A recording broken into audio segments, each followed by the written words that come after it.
6 minutes after 11 o'clock. Thank you for tuning in. What do you really want? What do you really want? What do you want for other people? You know what you want? I think everybody just wants to be happy. Exactly. I really do. I just think no matter what it is, you want to be happy. I think sometimes we chase things, we buy things, we do things, we become involved in things, to become happy or to try to make somebody else happy, But I think happiness is really the bottom line. It's kind of an interesting observation, and I'm not the first to make it. We've spoken to, I believe, Ryuho Okawa before. Yes, we have. But usually he sends somebody else to speak to us. Mm-hmm. It was kind of hard to understand them at one time. Mm-hmm. It was kind of hard. Yeah. Mia Tomikawa is on the phone, and I think I could understand her a little bit better than I could Ryuho. Although I understand what Ryuho is talking about, it was the language thing, I think.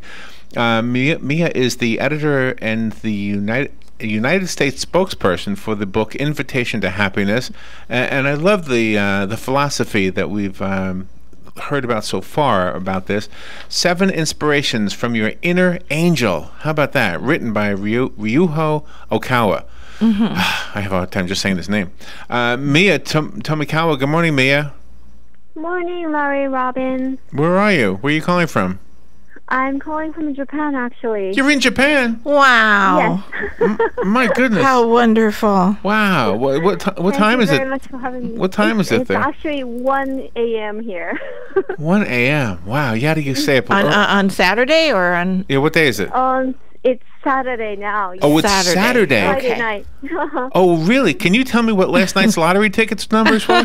Because I could. I could tell you. Well, I could use that because we sometimes think if we win the lottery we're going to be happy, and it's not the truth, is it? Right. Yeah, winning a lottery, of course, buys us a lot of things, but I don't know if we can buy happiness. No, you can't. No. We were talking the other day about things that you have in Japan that we wish we had here. One thing we need to start doing is the warm towel before the dinner. They give you warm towels before you eat, warm wet towels? Yes. Have you been to Japan? No, we were reading this article. What's the towel called? Oishibori? What is it called? Oshibori. It's called Oshibori. Oshibori, yeah. Yeah. That's a great idea. We need to do that here. Oh. Right. But you've been to a Japanese restaurant over there, right? Yes. You know where I went to? I went to a Japanese restaurant in Epcot. Towels before? Where? Mm-hmm. You've been served warm towels before at the Japanese restaurant? I don't know. I can't remember. No, I think we had. Okay, they don't do that anywhere. You have? Okay. Well, I think we have, yeah. Do you know what I'm talking about when I say Epcot? Do you know what Epcot is? No, I don't know. What is it? Oh, Epcot is like part of Disney World, but they have. Oh, okay. And they have a little section there that is run by people from Japan, and it's a way for us to eat Japanese food and see Japanese culture, Yeah, etc. immerse ourselves. It's wonderful. Yeah. Oh, I see. I've never heard of that place. Oh, you should. Oh, you would like it. It's like a little trip around the world. Yeah. Oh, I see. So how is Mr. Okawa? How is he? Oh, he's doing great. He's been busy and he's been giving lectures all over the place and in Japan, and he's been publishing books, and he's been really doing great. And how long have you been with him? I've been working for the publishing company for about the last 7 years. Oh, it's a long time. Wow. 7 years. So what does it mean, 7 inspirations from your inner angel? Yes, this book is about discovering inner happiness. It's about discovering that joy that comes from within, and you can find that joy when you connect to the inner voice or the inner angel that exists within. Do we need to have sadness in order to have happiness? Do they both have to exist? Yes, I believe so. I think sadness and even hardships and difficulties exist so that I believe they are tools for our spiritual growth. If we only experience joy and happiness all the time, you would really never know what real happiness is.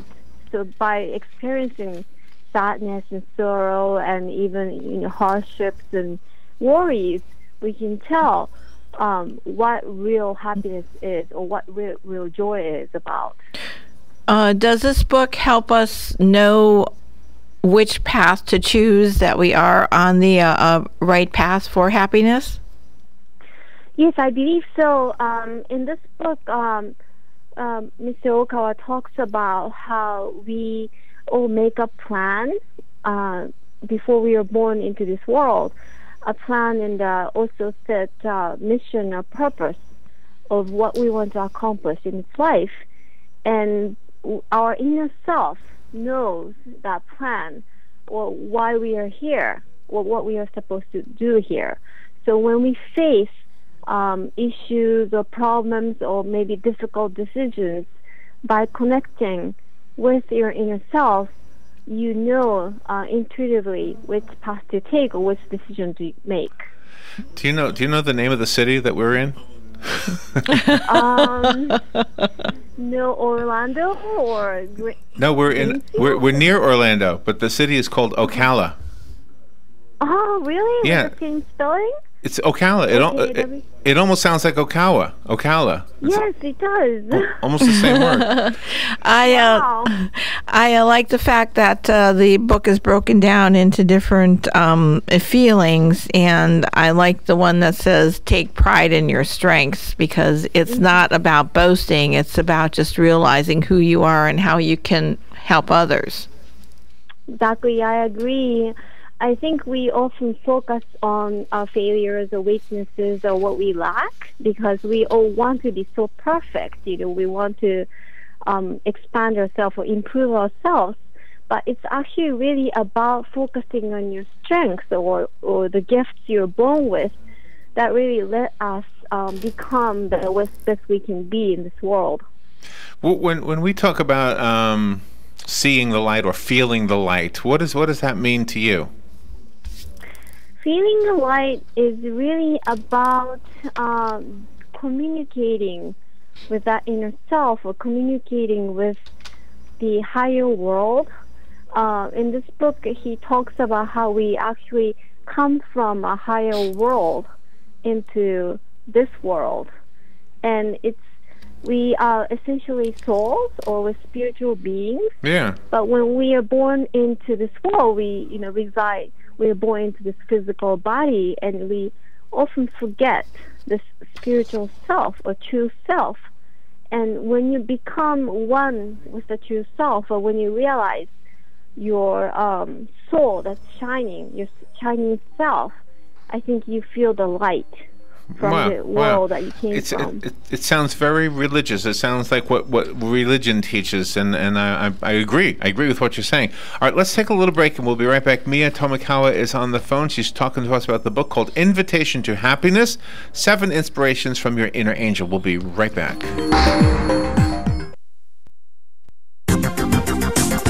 The weather is brought to you by myfwc.com. Safe boating is no accident. For this Friday, intervals of clouds and sun. There can be a shower or two, high 78 to 82. Partly to mostly cloudy tonight with a shower mainly along the coast. Overnight lows ranging from the mid-60s inland to 73 along the coast. For tomorrow and Sunday, mostly cloudy with scattered showers. The high tomorrow, 78 to 82. Sunday's highs in the 70s. From the Florida Weather Center, I'm Joe Lundberg. Are you wasting hundreds or thousands of dollars on termite retreat fees? If you're not with Turner Pest Control, you probably are. Turner Pest Control offers the industry's only termite and pest control package that never charges retreat fees, ever. You can get started today for only $99. This is a value of $500 or more. This includes treatments, installation of monitoring stations, quarterly pest control, and a lifetime guarantee, all for an unbelievable low $99. Even if you have another pest control provider, visit turnerpest.com to find out how you can avoid paying those high termite retreat fees.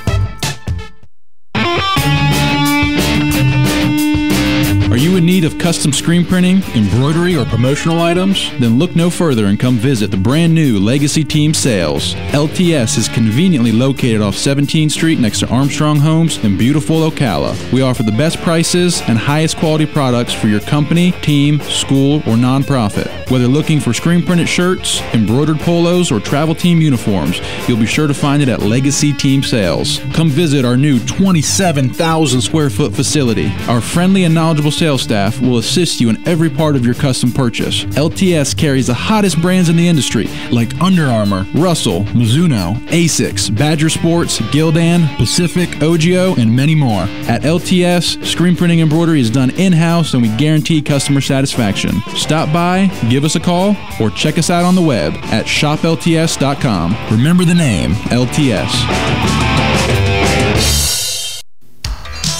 Gene Powell Pasture Mowing, 352-629-2440. In addition to our pasture mowing service, we also offer fence row spraying. Now is the perfect time to get ahead on weed control for an overall aesthetic appearance. Gene Powell Pasture Mowing, 352-629-2440 or online at powellgene, Gene, at yahoo.com. We are licensed and insured. Gene Powell Pasture Mowing, 352-629-2440.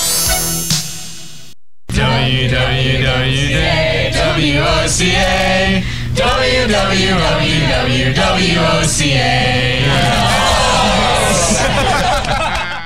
This is James Snyder, inviting you to join me each Sunday morning at 9:30 for Sunday Joy on 1370 AM, 96.3 FM. Visit the WOCA website at www.woca.com. All right, took too long for that. I couldn't wait to get back to Mia. I know. Mia Tomikawa is on the phone, and she's in Japan. Where are you in Japan? Are you in Tokyo? Not that I know Japan, but...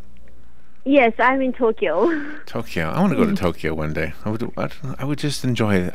I think I'd be really tall. I'm 6 feet 6 inches tall. I would be very tall, wouldn't I, compared to most Japanese people, right? Yes, I hope you can fit in a Japanese hotel. They're very, very small. Tiny. All right. Some of the things in the book, it says here, it's also a workbook. In addition to being a philosophical book, it's a workbook. So what kind of work do we do? Well, the type of work that you can do in this book is actually a spiritual work, I would say. Okay. I think so many of us go to a gym and do exercise for our body, and I think we need to do the same for soul. And this book really lets you do some exercises for your soul. And it starts from, calming your mind to finding your true self and finding your purpose in life to setting a goal in your life. How do you do those things? How do you find your true self? Well, finding your true self is, actually, first of all, you have to calm your mind, because a calm mind is essential to receiving light and inspiration, finding true self. If your mind is really busy, it's like trying to talk in a very, very busy place. You can't really hear what the other person is saying. So you have to kind of attune your mind to the serene vibrations in order to be able to really see clearly who you really are and see the gifts that you were born with. That's what. That was the next question I have. How do you know? How do you know? Like, how many times I've met somebody who, let's say they're doing a job and they're happy because they're making the money, but they say, this is not really what I wanted to do. I wanted to do something else, but they don't do it. So how does somebody, I guess you have to have the courage to leave one thing to do the other. And I think it's really about what gifts you want to offer to the world. If you're really constantly thinking about what you can get or what you can gain from the world or the job you have or your family or friends, you'll never be happy, actually. It's really about what you can provide to the people around you or to the workplace or to the society or world that really makes you happy. So you have to really think about what you can do for others instead of trying to gain something from others. And Mr. Okawa stresses the importance of music, and that's also available with the book. to help you with that meditation. Yes, we have downloadable music available from our website, okabooks.com, and we have 8 guided meditation music available to use along with the book. Let me repeat who you are. Mia Tomikawa is on the phone in Japan, in Tokyo. It's 1 o'clock in the morning. Yes. She never sleeps. What is this? What is the weather like this time of year? Does it get cold in Japan? It's a little bit cold, but it's not that bad. No. Does it snow? Does it snow there? It snows in January and February. Okay. I like the fact that your book it talks about the first step to everything, that's what you have to take.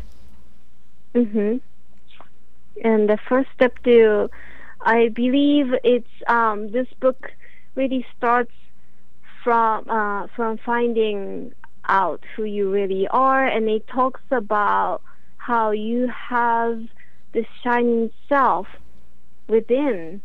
And I think everything starts there, about really knowing that you have like shining diamond-like nature within. Have you worked with people who've got very, very hectic lives? I'm trying to imagine somebody, let's say a mother, she's got 6 children, and maybe the husband left her, so she's all alone, so she's working 2 jobs, she's got 6 children, the dog's got diarrhea. I mean, that person, do you know, in all of our lives, and I can only speak for my own, I guess, I haven't had that exact circumstance, but we've all had times where here's the weird thing. When you look back at some of the toughest times, those are the fondest memories. Sometimes those are the fondest memories, right? I agree, yes. So maybe we're better off to be poor. Well, I don't know about that. There you go. One thing I can say is that really difficulties and hardships, we all wish we can avoid them, but they're actually there to nurture our soul, and they're really there for spiritual growth. And we sometimes plan these things to happen in our life, because if you don't really, like if you go to a gym and you do some exercise, you experience muscle aches. Right. But this pain is evidence that you have become stronger. So some people really prefer to plan difficulties and hardships. When we pray to God, we always say we want it to be your will. We don't want to do something that you don't want us to do when we talk to God in prayer. And when in the information that I was given for this interview, it says we want to become one with the will of the universe. It almost sounds like the same thing. It's like saying, I want to do what you want me to do, and if you call that external entity God, or if you call that external entity, I don't know what you would call it, the universe or something, but it sounds like the same thing to me. Yes, I think so. It's really about having faith in God and having faith in the creator of the universe. Some people prefer to call it that way, but I think it's really about having faith in this existence that constantly wishes to be happier. And you can become one with that will of the universe when you really kind of let go of everything that you kind of hold on to. And when you release all the worries and tension and negative emotions and thoughts, I think you can become one with this large energy that's always wishing all of us to be happier. And that also leads to forgiveness then, because sometimes it's very, very hard, but it eats the person up inside if you don't do that. Right, I agree. I think forgiveness really starts with knowing that we are all imperfect, and we suffer because we want to live a perfect life, but we can't really avoid failures and mistakes as long as we live in this world, and we can't forgive ourselves for making mistakes or for not being the person we want to be. So I think it's really important to forgive ourselves first, and only when we can forgive ourselves can we forgive others, I believe. It's kind of hard, isn't it? Okay, I could do it like right now, but then tomorrow, like let's say I felt bad that I did something wrong, in my past. And so today I said, okay, I'm going to do what you were telling me. I'm going to forgive myself for that. Then tomorrow I'll be in the shower and I'll be thinking about it again. Oh man, right. It keeps coming back. How do you let go of something forever? Well, it's like you have to make up your mind to really, really forgive yourself. If it comes back to you, you have to tell yourself, I've really made up my decision to really forgive myself and let this go. So, and it's interesting. This book talks about it actually requires courage to forgive yourself. I bet it does. It does. It does. Yeah, and then in this book, there's an exercise that lets you set the date to save yourself. So you kind of put the date when, you decide this is the day I'm going to forgive myself, and you put it on your calendar or planner, and you just make up your mind. And on that day, it's scheduled. So, let's say you plan to forgive yourself by the end of this year. You write it on your calendar, and you make up your mind. So you tell yourself every day, this is the day I'm going to forgive myself for what I did. And that way, I think it really takes determination and courage to even forgive yourself. Robin and I volunteer with a group of children who have facial deformities that will never, ever be able to be fixed. Yes. And they call it children's craniofacial. And these children are taught to accept the way they look, because the world makes us think that this is how you look pretty and this is how you look handsome. And those young men and young women will never have that look. And so they're taught to accept who they are and what they look like. And it is really, what is the word? Liberating. It's really liberating. That's a good word, yeah. Yeah. And you mentioned Helen Keller in the paperwork here. I don't know if we have time for that, but I mean, she's got to be somebody who had to accept what she was born with. Yes. Did you say Helen Keller? Yes. Yes. Yeah. We have a column about Helen Keller, and she says that she says in this book, I dare say that those who are in adverse circumstances are the chosen ones. God expects them to overcome the adversity so that they will become a great encouragement to others. And I think this is so true. Yeah. I think they have a mission. These people have a mission to encourage other people in this world. Yeah, I think so. And the book also brings out the importance of the small things, like a smile. You can't beat that. Yes. Mia Tomikawa, if you're ever in Ocala, we would love to see you. If I'm ever in Tokyo, I'll have to come knock on your door. Yeah, we're going to look you up. Yes. Just look for this big guy. Just a big guy. Yes, I'll take you to a Japanese restaurant so you can experience all the, warm towels, and, you can really use the real oshibori here. That sounds that'd good. be wonderful. Sounds really good. I would love to do wonderful. that. The website is okawabooks.com. Is that right? Yes. Okay. AWA books.com, okawabooks.com. Mia Tomikawa, thank you so much for being on the air with us today. Invitation to Happiness is the title of the book. Thank you, Mia. Thank you very much for having me. That was fun. We'll be right back. Thank you. Fox News Radio, I'm Lillian Wu. Word that more than 100 people are being held hostage at a hotel in Mali after it was stormed by gunmen. 25 U.S. military personnel were in Bamako at the time of the incident. We understand some of these personnel are assisting first responders with moving civilians to secured locations while Malian forces clear the hotel of hostile gunmen. Fox's Jennifer Griffin, Fox sister network Sky News, reports that 18 bodies have been recovered. Meanwhile, as France marks 1 year since the attacks on Paris, word that one more of the wounded has died, bringing it to a total of 130 people dead.